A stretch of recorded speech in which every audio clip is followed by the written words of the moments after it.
Wherever you go, whatever you do, throw a little at it. Omax, Vest and Briefs. திருப்பூரில் திமுக வேட்பாளர் தினேஷ்குமார் பிரசாரம் செய்ய பொதுமக்கள் கடும் எதிர்ப்பு தெரிவித்தனர். திருப்பூர் மாநகராட்சி பகுதியில் சேகரிக்கப்படும் குப்பைகளை முதலைப்பாளையம் பகுதியில் உள்ள பாறைக்குடியில் மாநகராட்சி நிர்வாகம் கொட்டி வந்தது. இதற்கு எதிர்ப்பு தெரிவித்து போராட்டத்தில் ஈடுபட்ட பொதுமக்கள் மீது வழக்கு பதிவு செய்யப்பட்டது. அப்போது மாநகராட்சி மேயராக இருந்த தினேஷ்குமார் தங்களை அலட்சியமாக பேசியதாகவும் முதலைப்பாளையம் பகுதியில் உள்ள 10,000 ஓட்டுகள் தனக்கு தேவையில்லை என்றும் கூறியதாக பொதுமக்கள் தெரிவித்து உள்ளனர். இந்நிலையில் தற்போது திருப்பூர் தெற்கு தொகுதி வேட்பாளராக திமுக சார்பில் தினேஷ்குமார் களம் இறங்கியுள்ளார்.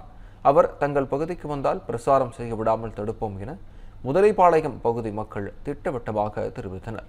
பொதுமக்கள் எதிர்ப்பு காரணமாக தினேஷ்குமார் அப்பகுதிக்கு பிரசாரம் செய்ய வராத நிலையில் அசம்பாவிதங்களை தவிர்க்க போலீசார் குவிக்கப்பட்டு உள்ளனர்.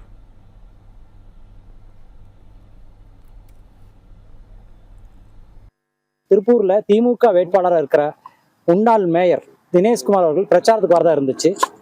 நாங்கள் அவர் இங்கே இந்த ஏரியாவுக்கு வரக்கூடாது, ஏன்னா மாநகராட்சி குப்பை பாறைக்குடியில் கொண்டாந்து அடாவடித்தனமா தினம் 800 டன் குப்பையை கொட்டி இந்த பகுதி தண்ணி கெடுத்து காற்றை கெடுத்து எல்லாம் நாசகாரம் பண்ணி போட்டார்.